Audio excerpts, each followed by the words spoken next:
오늘 영상은 삼체 세계관을 이해하기 위해 반드시 알아야 할 구상섬전의 주요 개념과 설정 정리입니다. 영상에는 구상섬전의 스포일러가 다수 포함되어 있으니 아직 소설을 읽지 않으신 분들은 시청에 주의해 주시길 바랍니다. 오늘은 작품 속 핵심 설정만 간단히 다루지만 실제로 소설을 읽으시면 이보다 훨씬 많은 연결점과 숨은 의미를 발견하실 수 있습니다. 구상섬전은 단순히 삼체를 이해하기 위한 배경이 아니라 그 자체로도 충분히 독립적이고 뛰어난 작품이니 꼭 읽어보시길 강력히 추천드립니다. 그럼 서론은 이쯤에서 마치고 바로 영상 시작하겠습니다. 1.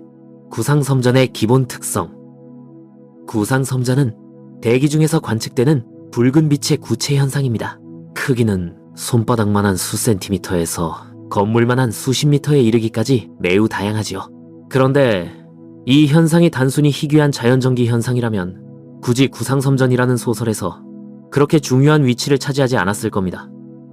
구상섬전의 가장 큰 특징은 외부 환경에 거의 간섭받지 않는다는 점입니다.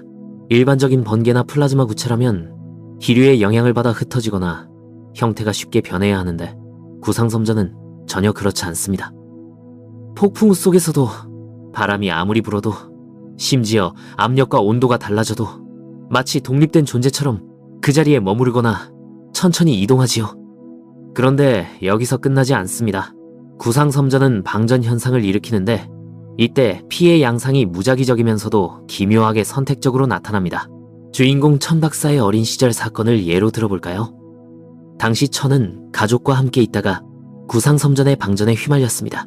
결과는 참혹했지요. 부모는 눈앞에서 순식간에 가루로 변해버렸습니다. 그런데 천 자신은 멀쩡히 살아남았어요. 단, 그가 입고 있던 조끼와 주머니에 있던 닌텐도 게임기만 산화되어 사라졌습니다.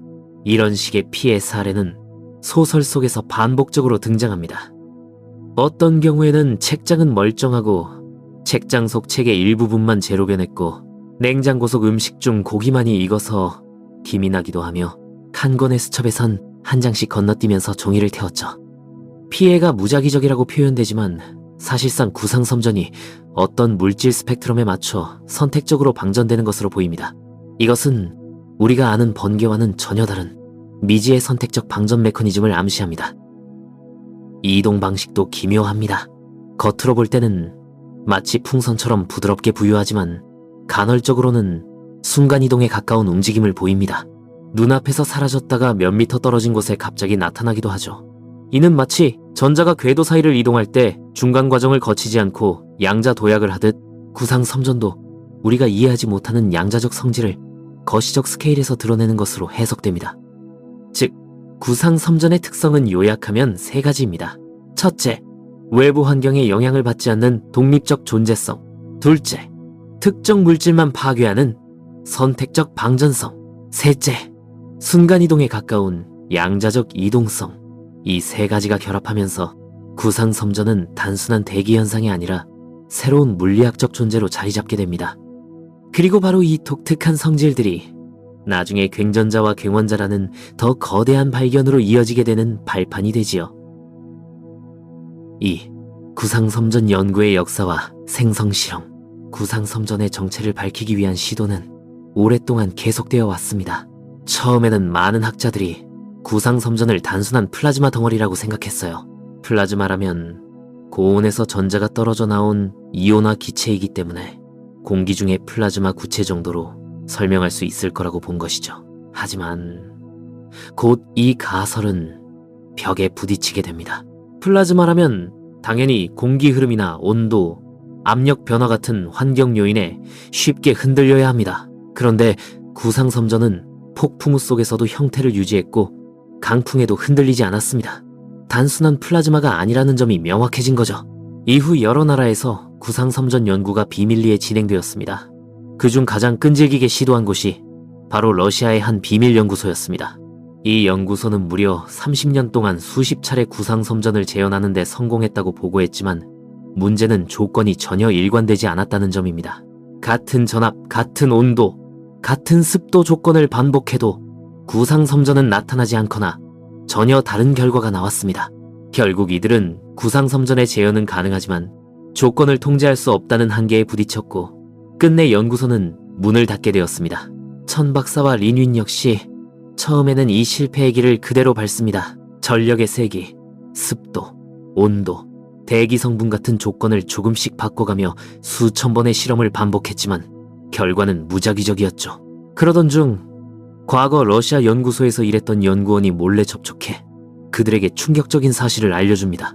아무리 조건을 바꿔도 구상섬전은 만들어낼 수 없다는 것이었어요. 이 지점에서 천 박사는 발상의 전환을 합니다. 혹시 구상섬전은 만드는 것이 아니라 원래 존재하는 것은 아닐까? 즉, 구상섬전은 대기 중에 항상 무작위로 부유하는 비활성 상태의 물질이고 우리가 눈으로 보는 발광부채는 그것이 전기적 자극을 받아 활성화된 상태라는 가설이었죠. 이 가설을 검증하기 위해서는 넓은 영역에 걸쳐 인위적으로 전기 자극을 가해야 했습니다. 하지만 한 번의 방전으로는 범위가 너무 좁았고 대규모 전기 방출을 할 방법이 필요했죠. 그래서 고안된 방법이 바로 전기 채찍 실험이었습니다. 헬기 2대에 거대한 고출력 배터리를 각각 탑재하고 서로 평행하게 비행하게 만든 겁니다. 헬기가 비행하면서 두 전극 사이에서 거대한 전기장이 형성되고 그 전기장이 대기 전체를 채찍처럼 쓸며 지나가게 됩니다. 수 킬로미터에 걸쳐 대기 방전이 일어나면서 그 과정에서 숨어있던 비활성 물질들이 반응해 실제 구상섬전으로 활성화되었지요. 실험은 성공이었습니다. 첫 실행에서 불과 몇 시간 만에 다수의 구상섬전이 포착되었고 구체적인 관측과 연구가 가능한 단계에 도달하게 된 겁니다. 이 순간부터 구상섬전 연구는 완전히 새로운 국면을 맞이합니다.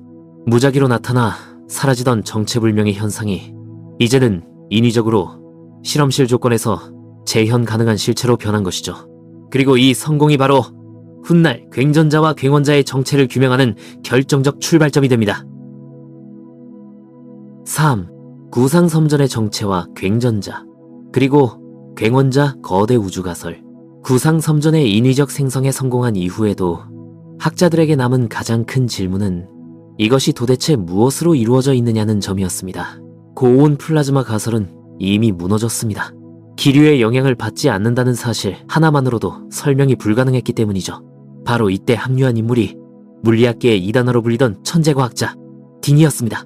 딩이는 기존 학자들이 집착하던 실험 조건을 모두 배제하고 구상섬전 자체의 물리적 성질에 집중했습니다. 그는 구상섬전이 부드럽게 이동하다가 간헐적으로 순간이동하듯 다른 장소에 나타나는 현상에 주목했죠. 이것은 사실 우리에게도 익숙한 현상입니다. 전자가 원자 궤도 사이를 이동할 때 우리는 그것을 연속적으로 보지 못합니다. 전자는 A 궤도에서 B 궤도로 순간 도약을 하죠. 이를 우리는 양자 도약이라고 부릅니다. 딩이는 구상섬전이 보여주는 기묘한 이동이 바로 이 양자 도약의 거시적 스케일 버전일지도 모른다고 직관했습니다. 그리고 마침내 그는 대담한 가설을 내놓습니다.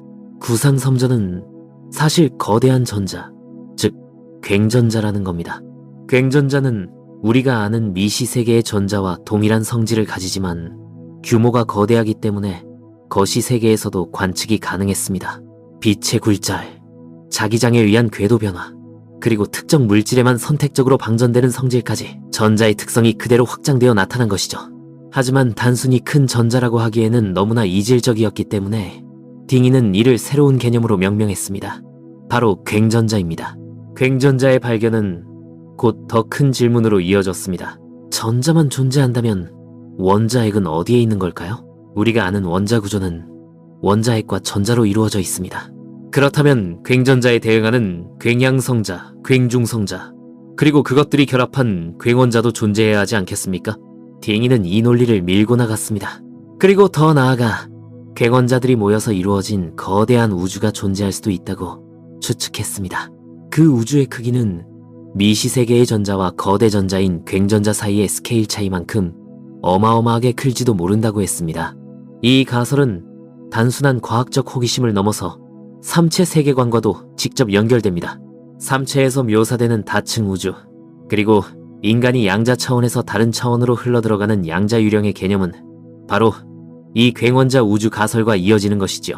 즉, 구상섬전은 단순히 신비한 자연 현상이 아니라 우리가 사는 우주가 또 다른 우주의 그림자일 수 있다는 철학적 질문으로 이어지는 과학적 단서였습니다. 굉전자의 발견은 새로운 무기의 탄생을 의미하는 동시에 우주에 대한 이해의 경계를 넘어서는 길이었던 겁니다. 4. 굉전자 수집과 무기화, 그리고 천박사의 실현. 굉전자가 단순한 자연현상이 아니라 실제로 수집 가능한 물질이라는 사실이 밝혀지자 연구는 새로운 국면에 접어듭니다. 하지만 문제는 대기 속에서 굉전자를 어떻게 안정적으로 포착할 수 있느냐 하는 점이었어요. 비활성 상태의 굉전자는 육안으로는 거의 구분이 되지 않았습니다. 하지만 정밀한 관측을 통해 굉전자의 표면에서는 주변 빛이 미세하게 굴절되는 현상이 나타난다는 사실이 확인되었습니다. 이 굴절은 마치 공기 중의 아지랑이처럼 희미했지만 고성능 기상 레이더를 개조하면 포착이 가능했죠. 이 원리를 바탕으로 연구진은 굉전자 레이더를 개발합니다. 이 장치는 대기 속을 탐색해 비활성 굉전자의 존재를 실시간으로 찾아낼 수 있었고, 발견된 굉전자는 전기적 극성을 이용해 반대 극성을 띠는 배터리에 안정적으로 포집할 수 있었습니다. 즉, 굉전자는 전자와 마찬가지로 음전하를 띠고 있었기 때문에 전기적 방식으로 채집이 가능했던 겁니다. 이렇게 수집된 굉전자는 곧바로 실험실에서 연구 대상이 되었습니다. 가장 중요한 특성 중 하나는 굉전자가 모든 스펙트럼에 걸쳐 방전되는 것이 아니라 특정한 물질에 대해서만 선택적으로 방전된다는 점이었습니다. 굉전자의 특성이 무기화될 수 있다는 사실이 확인되자 연구진은 이를 실제 전장에서 사용할 수 있는 형태로 구현하기 위해 굉전자포를 개발합니다. 이런 굉전자를 이용한 굉전자포는 기본적으로 3가지 요소로 구성되어 있었습니다. 첫째, 대기 중에서 굉전자를 탐지하고 채집하는 수집장치. 둘째, 채집된 굉전자를 안정적으로 보관하고 원하는 순간에 방출할 수 있는 저장, 안정화 장치. 그리고 셋째, 굉전자를 목표 지점으로 발사해 선택적 방전을 유도하는 가속 발사 장치였죠. 구체적으로는 고출력 전자기 코일을 이용해 굉전자의 이동을 제어했습니다. 굉전자가 기본적으로 음전하를 띠고 있기 때문에 강력한 자기장을 통해 궤도를 안정적으로 잡아줄 수 있었던 겁니다. 이 자기장 통제 장치는 전자기석포, 즉 레일건의 원리와도 유사했지만 훨씬 더 정밀하고 강력한 제어가 필요했습니다. 굉전자포가 발사되면 채집된 굉전자는 순간적으로 파동 상태로 전환되어 목표를 향해 나아갑니다. 그런데 여기에는 중요한 조건이 있습니다. 만약 그 순간을 지켜보는 관측자가 없다면 굉전자는 끝까지 파동성을 유지한 채 확률적으로 흩어져 버려 정확히 타깃에 도달하지 못합니다. 그렇다고 해서 이 관측자 효과가 우리가 알고 있는 미시 세계와 똑같이 작동하는 것은 아니었습니다. 보통 전자의 경우 단 하나의 수소 원자와 상호작용만 해도 파동은 입자로 붕괴되죠. 하지만 굉전자는 규모가 워낙 거대했기 때문에 그렇게 미약한 상호작용으로는 파동을 붕괴시킬 수 없었습니다. 굉전자의 파동을 무너뜨리려면 충분히 강한 관측 상호작용이 필요했어요. 즉, 단일 원자 수준의 접촉으로는 붕괴가 일어나지 않고 위성의 정밀 관측 장비, 고해상도 카메라, 혹은 인간의 시각처럼 일정 기준 이상을 충족하는 관찰자만이 굉전자의 파동을 입자로 전환시킬 수 있었습니다. 이 특성 덕분에 굉전자포는 실전에서 안정적으로 활용될 수 있었지요. 발사자가 아니더라도 적함의 승조원 한 명만 굉전자의 파동 구역을 바라보고 있거나 감시 카메라 하나만 가동 중이라도 굉전자는 즉시 입자로 붕괴해 정확히 타격했습니다. 그리고 그 순간에도 일반적인 폭발은 일어나지 않았습니다. 굉전자는 오직 자신과 공명하는 특정 물질 스펙트럼에 대해서만 방전했기 때문입니다. 예를 들어 어떤 굉전자가 전자회로의 실리콘 반도체에만 반응한다면 그 굉전자가 발사되었을 때 목표 장비의 회로는 즉시 소멸했지만 주변의 금속 구조물이나 인간은 그대로 남았던 것이죠. 이 무기는 2가지 특성을 동시에 가지고 있었습니다. 하나는 무인살상 무기로서의 잠재력, 다른 하나는 비치명적 무력화 장치로서의 가능성이었죠. 하지만 주인공 천박사에겐 새로운 질문이 생겨났습니다. 이것은 인류에게 인명피해 없는 전쟁 수단을 제공하는가? 아니면 새로운 형태의 절대 무기를 예고하는가? 하지만 바로 이 지점에서 주인공 천박사는 큰 시련을 겪게 됩니다. 굉전자 무기는 아직 상용화되기 전이었지만 급박한 상황 속에서 원자력 발전소를 장악한 테러리스트를 제압하기 위해 실제로 사용됩니다. 원래는 전자장비만을 무력화하는 데 쓰려 했지만 테러리스트를 제압하기 위해선 생체 공격용 굉전자를 사용해야 했죠. 결과는 참혹했습니다. 테러범들은 흔적도 없이 산화했고 천 박사는 자신이 만든 기술이 인명을 무참히 앗아가는 광경을 눈앞에서 보게 되었죠. 문제는 굉전자가 테러리스트와 인질들을 구분할 수 없다는 것이었습니다. 이 사건은 그에게 깊은 충격을 주었습니다.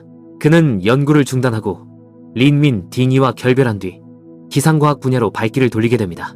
천 박사는 구상섬전 탐지 기술을 낙뢰 방지와 기상 예측에 응용했고 실제로 엄청난 성과를 올립니다. 하지만 안타깝게도 그 성과조차 미국의 무기 프로젝트에 이용되면서 그는 또다시 좌절을 겪습니다. 내가 어떤 분야를 연구하든 결국 최첨단 기술은 무기로 전용된다. 이 깨달음은 천 박사를 깊은 슬럼프로 몰아넣었고 과학자로서의 신념을 흔들리게 했습니다. 5. 린윈의 실현, 굉원자 발견과 수집, 그리고 굉원자의 융합과 무기와 원리. 굉전자 무기가 실전에 투입된 것은 국가 차원에서 큰 사건이었습니다. 중국군은 미국과의 전면전을 앞두고 린윈이 주도한 굉전자 무기를 비밀리에 배치했지요. 작전 목표는 명확했습니다. 미 해군의 주력 함대를 무력화해 단숨에 전황을 뒤집는 것이었어요. 하지만 결과는 참혹한 실패였습니다. 미국은 이미 중국 측 연구를 예측하고 있었습니다.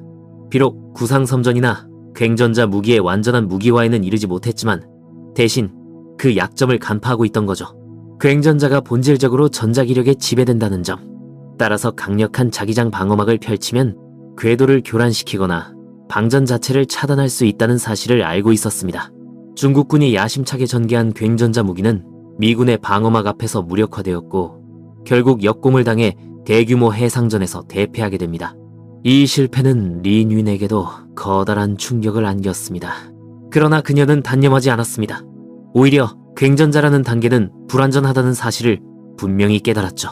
굉전자가 전자기력의 지배를 받는 존재라면 그보다 더 근본적인 힘, 즉 강한 핵력이 지배하는 영역으로 나아가야 한다는 결론에 도달한 것입니다.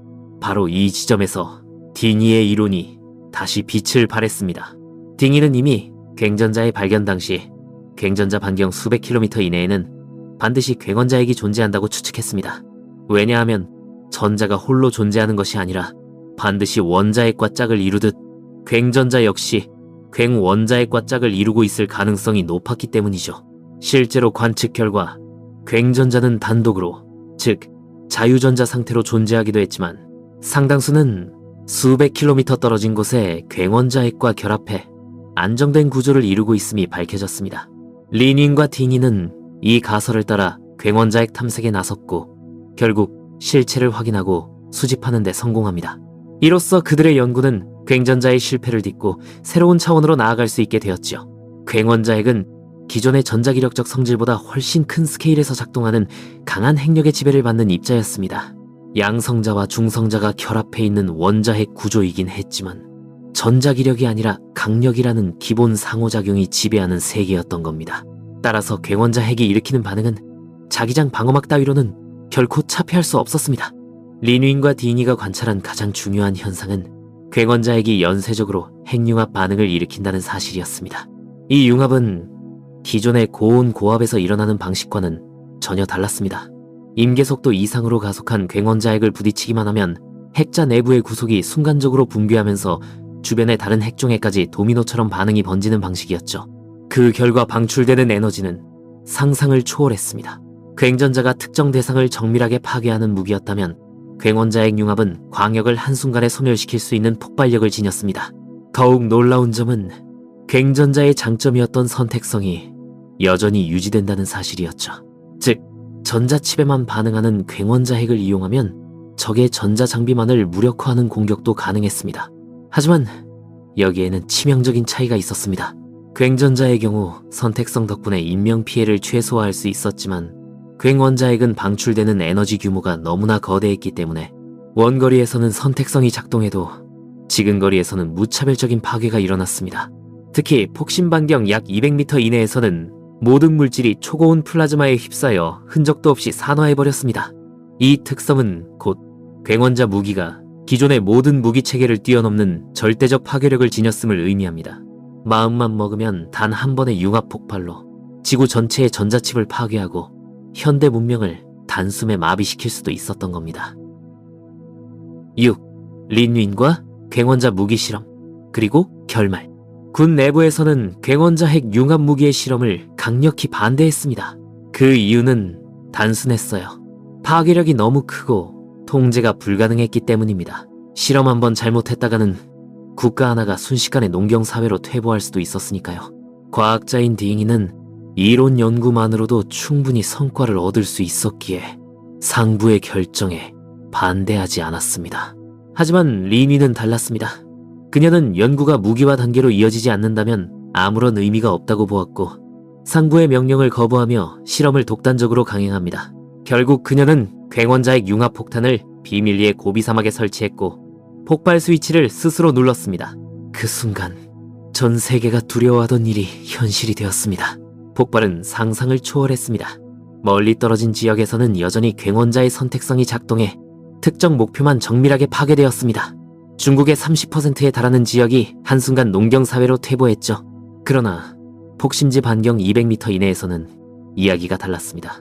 이 구역은 선택성조차 무력화될 만큼 엄청난 에너지가 분출되었고 주변의 모든 물질이 초고온 플라즈마 속에서 흔적도 없이 산화했습니다. 린위는 바로 그 폭심지에 있었고 결국 흔적 하나 남기지 못한 채 사라지고 말았습니다. 그녀가 꿈꾸던 절대 무기, 괭원자 무기의 실체는 세상에 드러났지만 그 대가로 그녀 자신의 존재가 사라진 것이었죠. 하지만 이야기는 여기서 끝나지 않습니다. 결말부에서 린위는 완전히 소멸하지 않은 듯한 묘사가 등장합니다. 마치 그녀가 괭원자가 이루는 또 다른 차원의 우주로 넘어간 것처럼 보이는 장면이 암시되죠. 즉, 린위는 단순히 폭발 속에서 사라진 것이 아니라 양자적 흔적으로 다른 세계에 잔존하게 된 것으로 해석할 수 있습니다. 이 설정은 3체에서 등장하는 양자유령 개념과 직접 연결됩니다. 양자유령은 본래 세계에서 소멸했지만 양자적 상태로 다른 차원의 존재를 이어가는 특이한 존재인데요. 린윈의 결말은 바로 이 개념의 기원이 되는 장치라고 할 수 있습니다. 정리하자면 린윈은 괭전자 무기의 실패를 딛고 괭원자 무기라는 인류 최강의 무기를 탄생시켰습니다.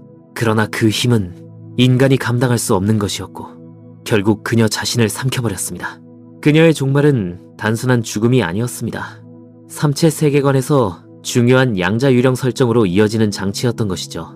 그리고 그런 맹목적인 린윈을 끝까지 이해해준 인물은 주인공 천 박사가 아니라 바로 딩이 박사였습니다. 딩이는 린윈과 함께 남긴 연구의 유산을 이어받아 3체 본편에서 마침내 괭원자핵 융합 발전을 완성합니다. 그 결과 인류는 사실상 무한동력을 손에 넣게 되었고 린윈의 집착은 결국 또 다른 방식으로 인류의 미래를 밝히게 된 셈이었죠. 그럼 오늘 영상은 여기까지입니다. 항상 시청해주시는 많은 분들께 감사를 드리며 다음엔 더 재미있는 영상으로 찾아뵙겠습니다.